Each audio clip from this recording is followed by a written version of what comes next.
Well, this is Are You With Me Right Now? I think episode 28. Or is this 29? 28. You're right. Wow.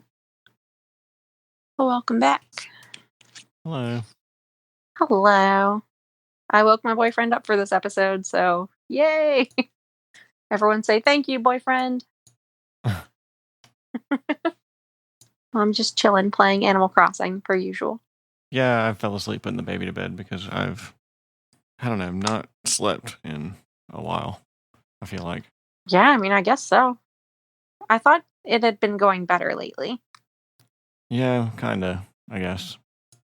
Apparently not. Yeah, there were a few nights there where you didn't sleep like at all, Yeah, which was difficult. yeah.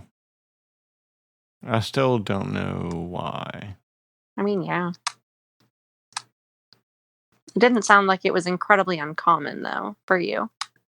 No, it happens. Yeah. Do you just want me to go ahead and say something so you can go back to bed? I mean, sure, if you want to phrase it that way.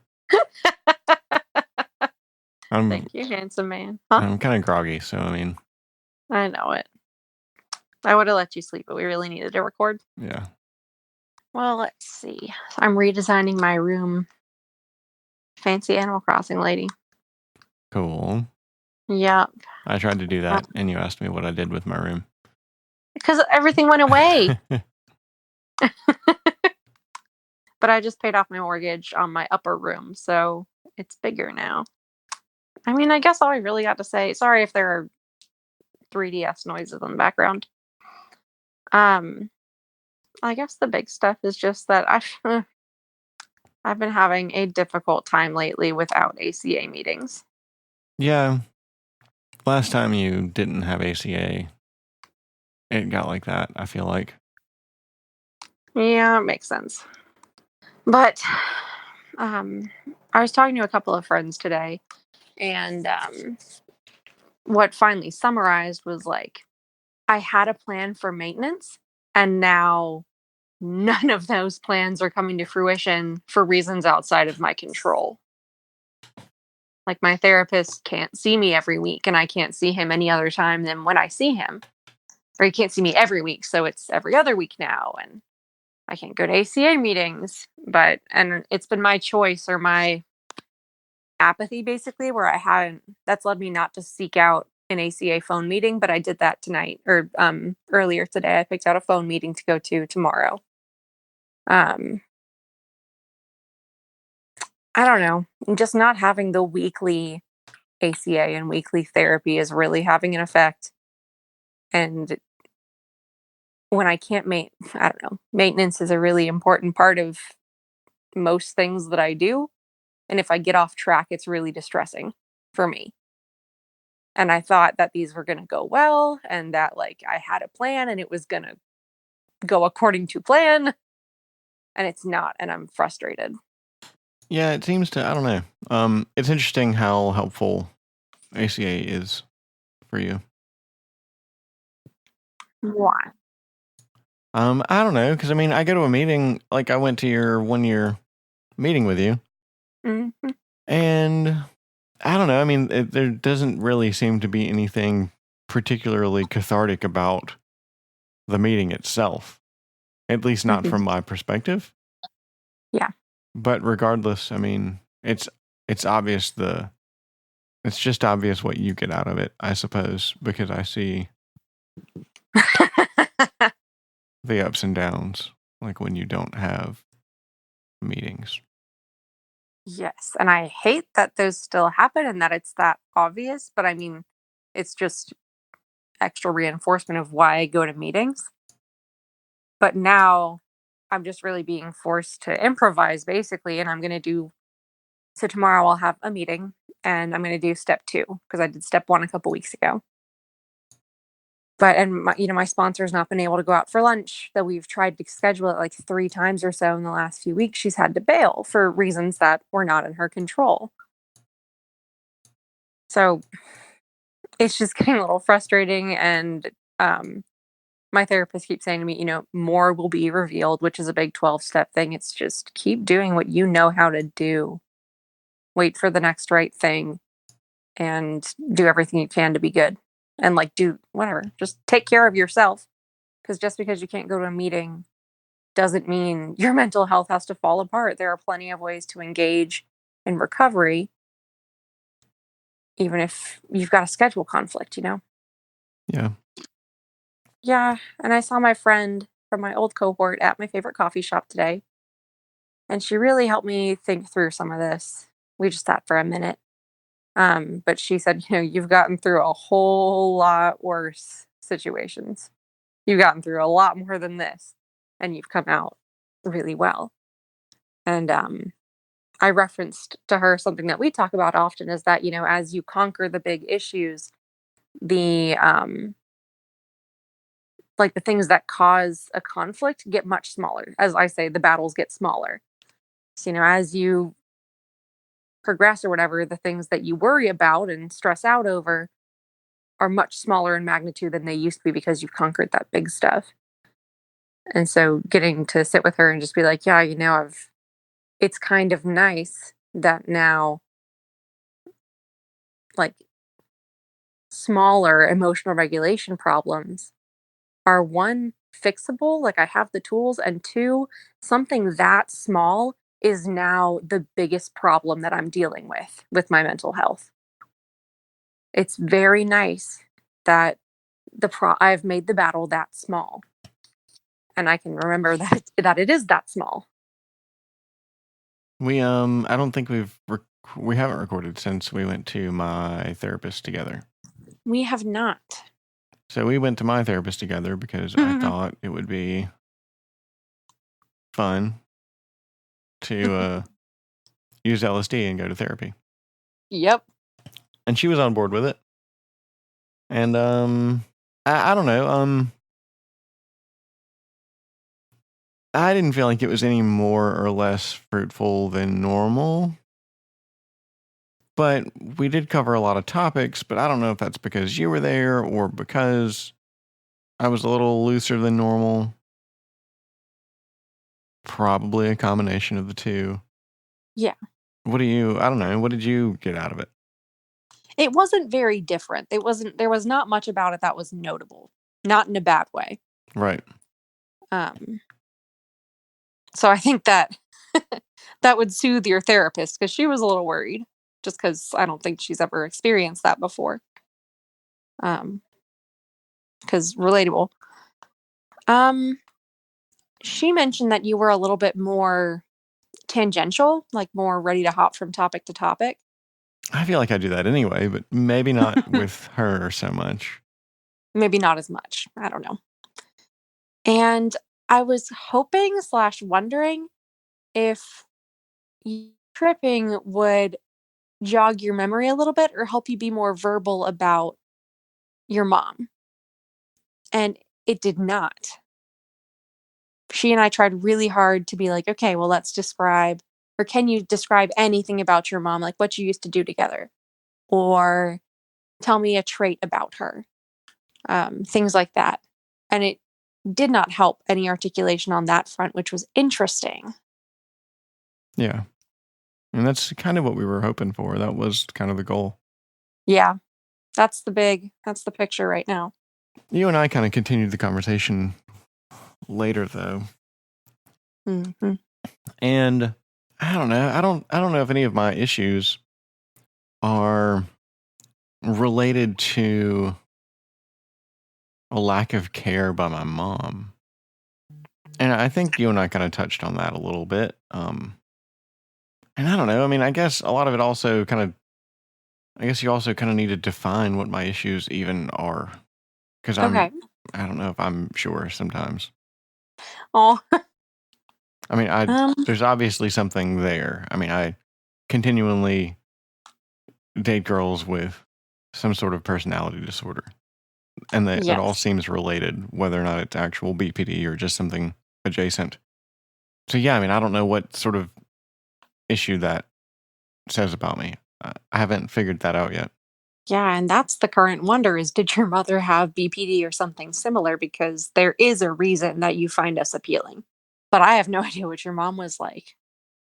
I mean, I guess I do. I could just look in the mirror, but I don't know. Like, I don't know. I want to know. And it might help for you to know. Sorry, my phone keeps buzzing. I don't know. We spoke a lot about, well, I mean, one question at a time. I maintain that your quote problem is just an avoidant attachment, which I think links really easily with your dad. Yeah. But I guess the gist of what we were saying about your mom is that, you when asked, describe your mom, I think the word you said was brave or not brave, excuse me, strong. And you told me she's funny, but you can't really articulate the way that she was funny or like any jokes or something like that that she used to tell or anything like that.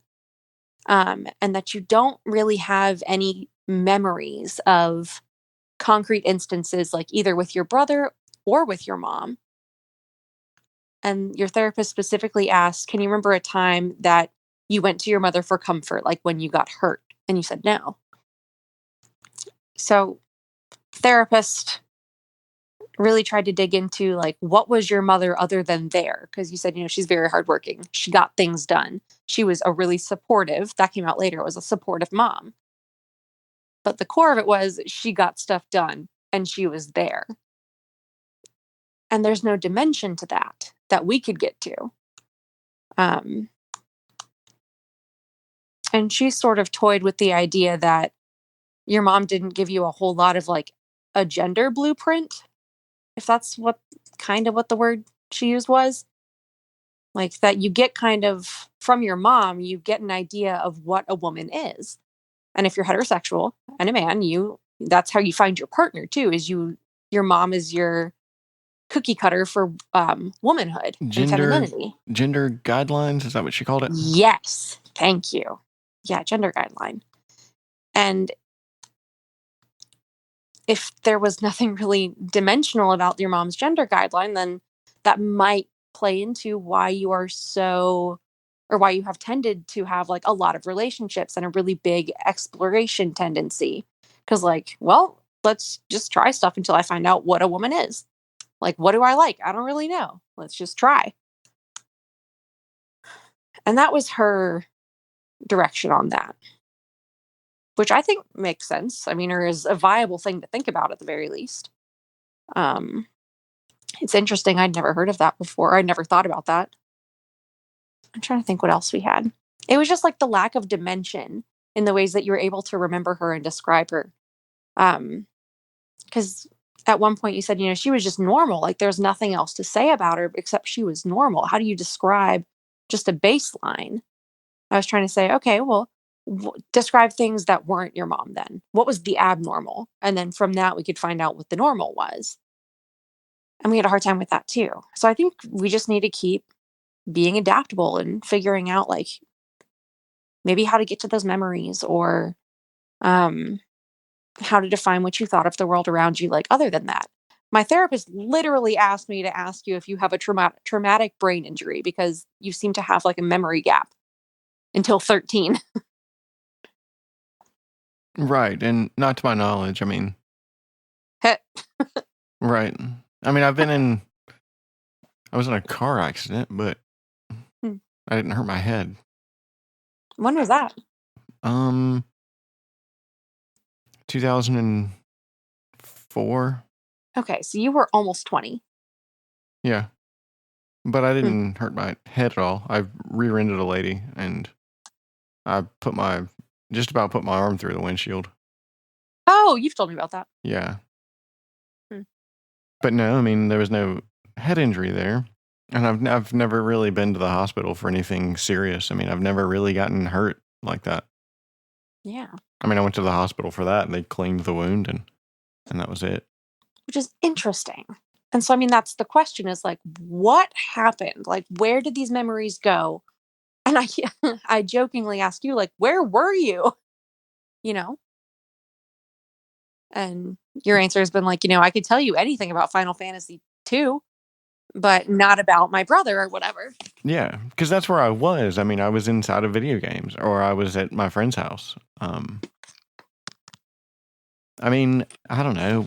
One specific memory about mom was when I was after I'd moved out. I was living in my apartment, but I'd come back and to wash clothes. I didn't have a washer or a dryer at the apartment, so I'd come here and wash clothes, and yeah, I'd stop at the gas station and I'd get like a couple of like 16-ounce Coors and some pork rinds. And I would like strip down to my boxers because I was washing those clothes too. And I would like sit on the couch and I would watch Cops because they'd have a Cops marathon on like G4 or something. You've told me that. And yeah, I remember mom coming in and she's like, "Son, what are you doing?" I'm like, "I'm washing clothes." She's like, "Why are you naked?" I was like, "'Cause I'm washing clothes."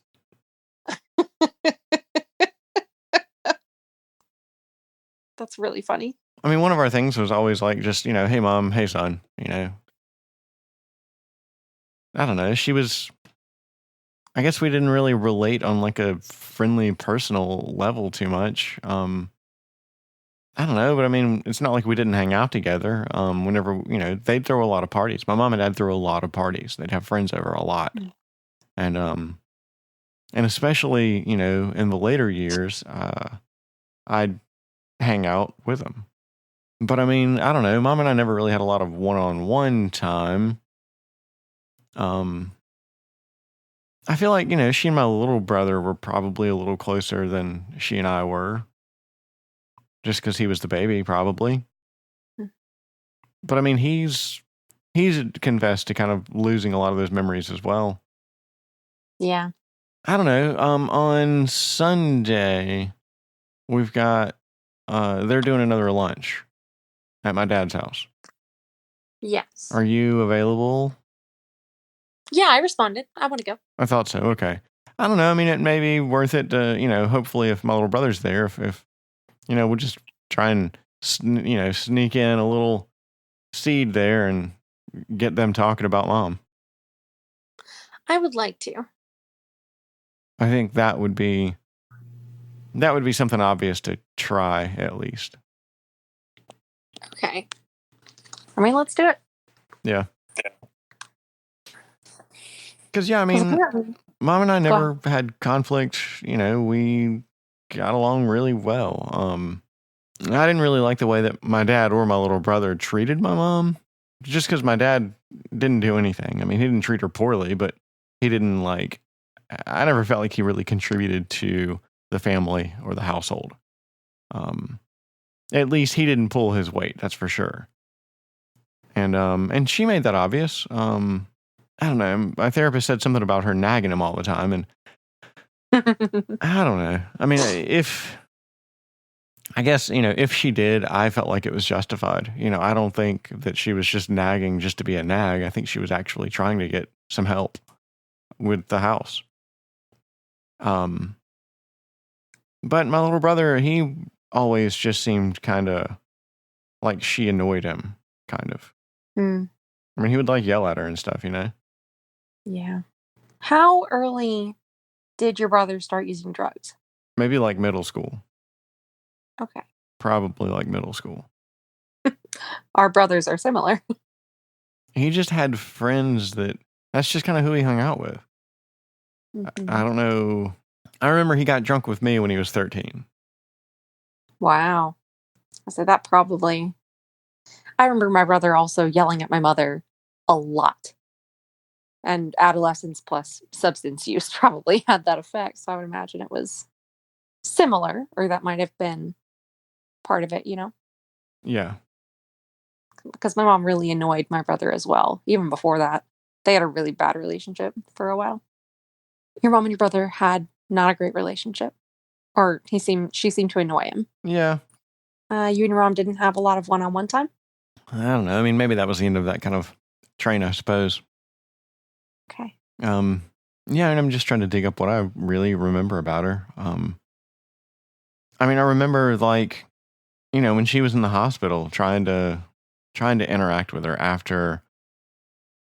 So what happened to her was, sometime around like, I guess it was like August-ish. I think this may be the source of a lot of this.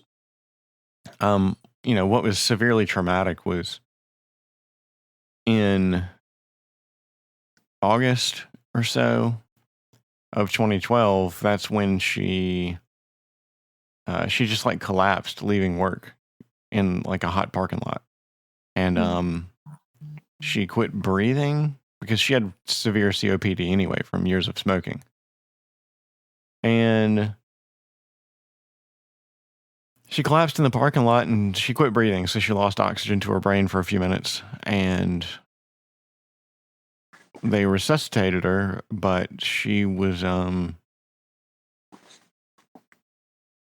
she could kind of interact, but not really.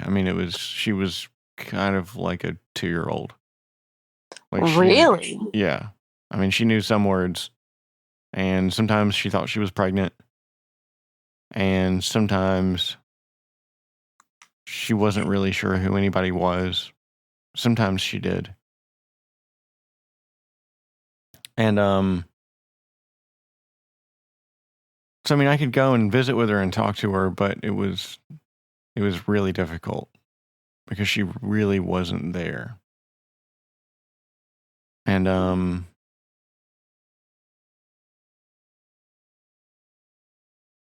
so Dad ended up sending her off to a different hospital that was about 2.5 hours away. And I never went to see her when she was in that hospital. I don't know how long she was there. Maybe a month or two. It wasn't terribly long, but anyway, while she was there, they pulled her off of her steroids. She was on steroids just to kind of help her breathe, I think. Mm-hmm. And they pulled her off of the steroids, and she had another episode. She just quit breathing again. And so the problem got worse. And then we moved her back to a hospital that was about, 45 minutes away. And eventually she made it back to the hospital in town. And I think that's where we decided to just pull her feeding tube. She was on a feeding tube at that point because she couldn't like eat. And at that point, you really couldn't interact with her anymore. Well, you couldn't interact with her anymore. So that's when we decided to pull her feeding tube, and that took a whole week. It took her a week to die after we did that. The level of trauma that I went through for however many months, that was August through her funeral was on Halloween. Mm-hmm. So, that's a lot of trauma over a really extended period of time. So I'm sure that had a lot to do with my memories of her. It was just like the severe trauma around her. I'm so sorry. That's awful. Yeah, and I think that's when my little brother started using drugs pretty hard. I started using drugs pretty hard too. Just different drugs. I can imagine. That's horrible. You had to watch your mom starve to death, basically. Yeah. Was she like in there? Not at that point. Not when we pulled the feeding tube. Was she essentially in a coma? I think so. That's awful. I didn't realize. I didn't know any of that. Like the process of how she died, really. Which makes sense. I didn't realize you lost her, like she collapsed and then she had like a serious cognitive loss. Yeah. I didn't know that. Yeah, I don't remember what I was doing, but I got a phone call that, something's wrong with Mom. She's at the hospital and you need to be here. It's serious. And I had been waiting on that phone call for a long time, for several years, because at some point let's see, I think she was 51 or 52 when she passed away, something like that. And but I mean, like years before that, her doctor had already told her that, she had the lungs of an 80-year-old, basically. Jeez. And like what I gathered from that was that he basically told Mom that she had 5 to 10 years to live, because people don't really live past 85 very often, especially unhealthy people. Mm-hmm. So as soon as I heard that, I knew that that was probably going to happen, at some point. So I'd prepared myself for it, kind of, as much as you can, as much as you think that you can. Yeah. This gives a much sadder context to the episode where we lost the first half. And we talked about, like, what is addiction? And why wasn't your mom able to stop smoking? Yeah. Because you had to go through something really awful to watch her die. I love you. I'm sorry. I love you. Thanks. Yeah. Yeah. I mean, we had to make the decision to actually, let her die. That was Who's we? the family, I guess. I mean, really, the decision fell on Dad ultimately, but Yeah. I mean, we all agreed. I mean, there was just the doctors agreed. There was nothing that could be done. That was 7 years ago.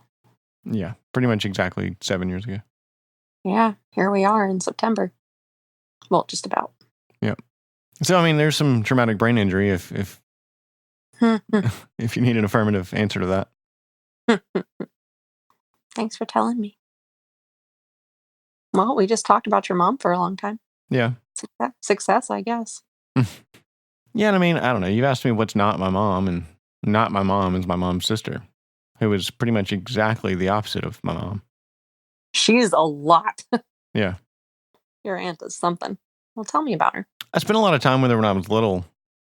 She would keep me and her son, my cousin. So he and I kind of grew up together.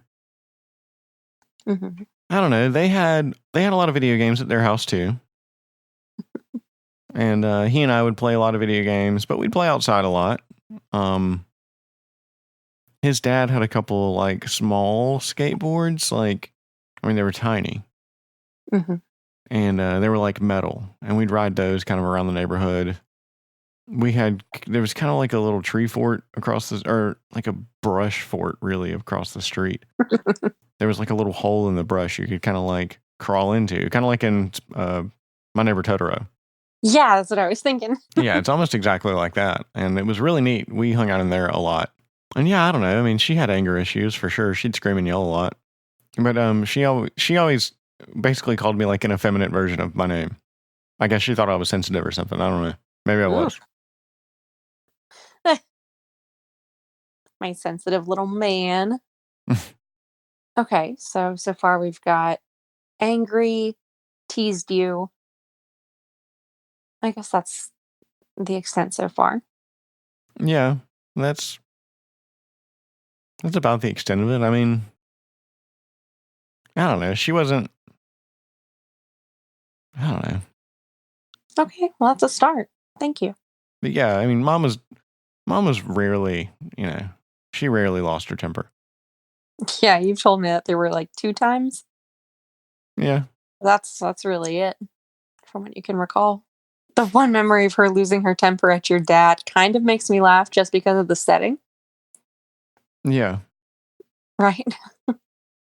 Yeah, we were leaving a toy store and she called him a son of a bitch for some reason. I don't remember the circumstances. But in a Toys R Us parking lot. Yeah. But I think that was maybe the first time I'd even heard that phrase, so that's probably why it sticks with me. Probably. When I was sometime around 18 or 19. Oh, okay. No. This is a new story. Oh. Sometime when I was 18 or 19, they came home and I was drunk in the bathroom. And they weren't really mad about it. They were like, "Oh, our son drinks." Were mom and dad on the same page about that? Yeah. Yeah, pretty Like much, I guess. emotionally? What's that? Like emotionally? I think so, yeah. Okay. There was no like punishment or talk for that or anything? I don't think so. No, there's no punishment. Not judging whether there was punishment or not, I'm just interested. Yeah. Huh. I'm not surprised your dad didn't really think much of that. Just because your dad's a big drinker too. Yeah. Well, and mom was too. Not as much as dad, but mom drank. Hmm. I don't remember what she drank. Do you ever remember your parents being like really drunk? No. That's nice. No, there's a story that apparently dad got really drunk one time, but just one time. What happened? My older brothers were home and had to help him into the house. Eh. And that was about it. Hmm. And apparently dad and my oldest brother used to like fight a lot. I was about to ask, how do your brothers, your older ones, get along with your dad? They get along with him. How did they when they were younger?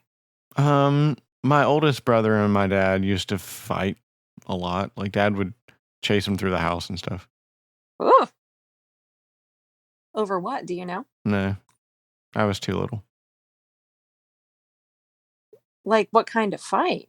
Like chasing through the house, like physical fight or just arguing? Um, Probably physical. Probably like to hit him with a belt or something. Ugh. We've discussed this before. Hitting someone with the belt is like totally normal in your neck of the woods or something, but that is like not at all okay in my past or whatever. Just something to note, I guess. Yeah. Yeah, I mean, that's how people got punished around here. Around these parts. That's interesting. Yeah. Your family sounds a little bit like mine. I think a much toned down version, but I'm seeing some similarities. Not in the emotional sort, I don't think. What do you mean? And these are just, I guess, small things, just like the identification of belts being used as punishment. My brother got beaten with a belt often. There was a lot of like mom son disagreement and conflict. My mom would like lock my brother out of the house. Not saying that happened with you, obviously, but they were not on good terms. Or, he really was annoyed by her. Um, Definitely some alcohol going on in the house. And yeah, just like physical fights. Yours probably were not super intense or anything, but there's now, identification of a physical fight between like an older brother and the father in the home, which is interesting, in my opinion. So, I guess one other thing I kind of wanted to at least ask about, and I ask this sometimes, but I mean, how are we doing? How are you and I doing? How am I doing? I guess that's really what I'm asking. I think I am making things difficult because I have emotional swings right now. Um, I don't think I'm making them like significantly difficult. I think I'm just kind of being moody. Um, as for how you are doing, I think you're pretty consistent as always. you know, Not in a bad way. Oh my god, that could be really bad. But I think you're fairly consistent. You don't change often, and so you're continuing to be sweet and doting and caring and encouraging me and putting work and love into our communication and stuff. I think you're doing a really good supportive job of me easing into being a step parent, which to me that's the biggest like current thing. Cool. Yeah. I mean, yeah. Okay. Um Now I had, oh goodness, I scared off a bug. Um I did a worksheet today because I'm emotional and I'm fairly unregulated right now. Not in a horrible way, but definitely less even keel than I like to be. Um And we had like briefly talked about a plan for you to switch around some of your off hours so that we could hang out tomorrow. Like much of the day tomorrow. And that obviously didn't happen, but um, we spoke about it today, and you told me that, and I was like, oh, okay. I was bummed, and I felt kind of rejected. I was definitely not happy. I didn't, say anything mean or freak out, but I definitely was feeling anxious. I did a worksheet. I told you that I was feeling really insecure. Um, it was a good worksheet and it helped a lot. I put some affirmations in it that helped me just chill out because my maintenance again is not going how I wanted it to, and thus I'm kind of low level anxious all the time, and I hate that. It's really uncomfortable. Um, but after I did that worksheet, I started turning around a little bit.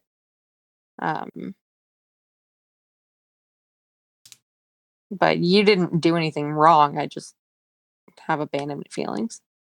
Yeah. I I try to be careful about pulling the rug out from underneath you because I think that's a good thing. I know that's a serious BPD issue, and I feel like that's happened a lot lately. Like with trying to go to that concert, and then we were trying to go to a movie that you really wanted to see, Mm, and then it seems like it's happened again with a movie that we thought we were going to go see. that one was on me. Yeah, Or it wasn't. I mean, yeah, I didn't realize I had a class at that time yeah. because my schedule's new. Well, and then the thing tomorrow, which I don't know. I remember we talked about trying to move some hours around, but I guess I assumed that was specifically around trying to spend time with my daughter, both of us. But then we realized that didn't make a lot of sense anyway because I wasn't going to have her overnight. And it didn't, and I had to work early the next day, and it just didn't make sense to try and move things around so that we could take her and do something with her. Like That's right. It was the zoo talk. yeah, Okay. either the I zoo or the remember that museum or now. something like that. Yeah. The zooseum, if you will. Yes. But okay, I forgot that part of it actually. Yeah. So when we realized that, well, it would make sense to do that, I guess I just dropped the whole thing, and I was like, all right, well, I'll just, you know, hang out with her when I get there. I guess I'd forgotten that you didn't have anything going on all day. Yeah. So Tomorrow's my last free day before I worked 5 days a week. yeah. So in my mind, I was thinking that I wouldn't see you until after work. And that's Got only because I just hadn't really thought about it or remembered what your day was like. Sorry. That's okay.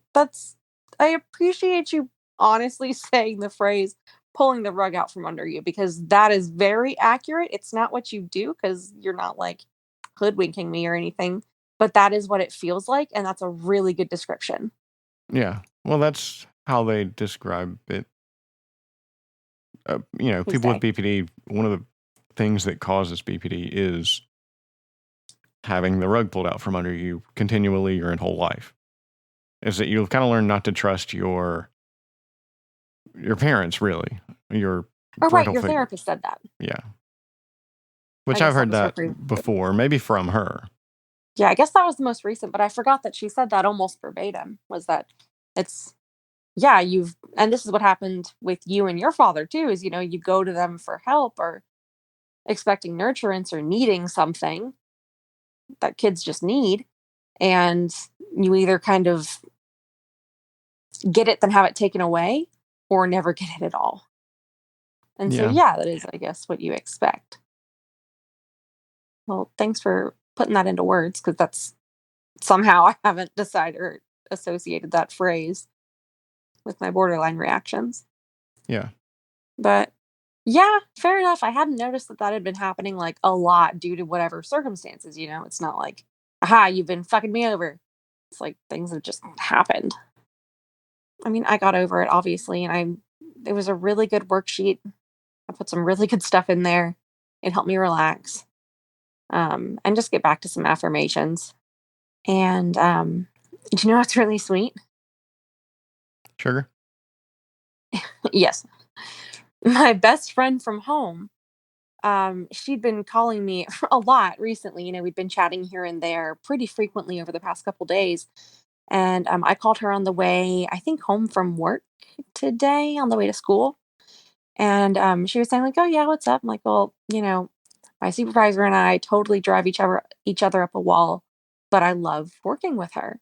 And we did a home visit today, and we just ended up laughing a lot of it, like on the way there and back. Like we had a lot of fun just talking shop and figuring out some work stuff, and it was great. I treasure working with her. I'm like, now I get to go have my favorite coffee and whatever. And she's like, "Oh, what's your favorite coffee place again? I forget."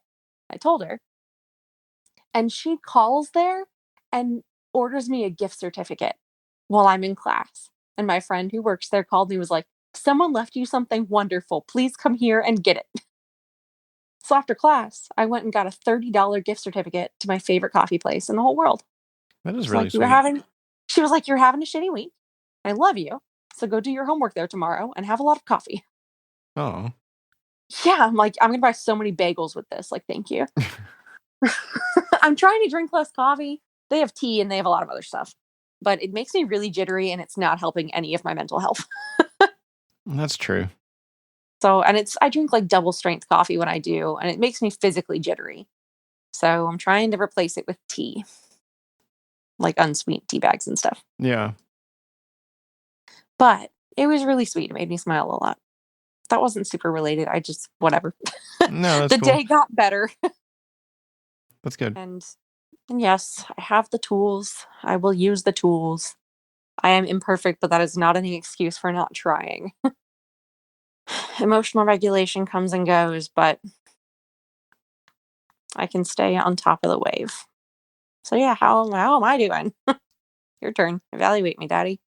Eh, um, you're doing well. I mean, you always do well, though. I don't know. I feel like we've been maybe a little distant lately. You've you've got a lot going on. True. I've not had a lot going on today or yesterday, which is kind of rare. I can't wait. I mean, I'm glad that we finally, are recording. We haven't recorded in a while. Um, Yeah, that's why I insisted you wake up. Sorry. yeah, it's fine. Too late now. Yeah. Hopefully, I'll go back to sleep. Probably not. Yeah. Oh God. Rip. But yeah, I've also been crabby lately because I really miss you. Like a lot. Yeah. Yeah, same. Which sucks because I don't know. I'm kind of in a dilemma now where I can have lunch with my daughter or I can have lunch with my girlfriend tomorrow. And I don't know how to do both of them, but I want to do both of them. Yes. I understand that. Um, and that's part of why it was like, I don't know. That's part of why I was crabby and part of why I was feeling really insecure because I fucking miss you. I'm in a bad mood because I miss you, but I'm allowed to be an adult who doesn't let her emotions like ruin her day. But whatever. Um, yeah, I agree that we feel sort of distant, not in any terminal way, but I feel like we keep like missing each other time wise lately. Like Yeah. texting, calling, sleeping, all of it. Yeah. All right. All right. Yeah. I mean, our schedules are just out of sync. Yeah. You have a normal life. My schedule is ass though. I've not worked this consistently like 8 to 5, and I have class till 9 p.m. 2 days a week. I work starting at 8 in the morning those 2 days a week, and usually 8:30 the other days of the week. This is a much less merciful schedule than I've ever had before. And yeah, yours is unpredictable as always. Yeah. So when it doesn't line up, it really doesn't line up. Hello, are you with me right now? Yes. Yay. I want a hug. Oh. Yeah. All right. Is that about all? Yeah. That's probably about all. That's a good episode. I don't know if we accomplished anything other than hi, we're back. We accomplished a good bit. I really appreciate you talking. I learned a lot about you this episode. Good. All right. Peace out. That's about all. Peace out.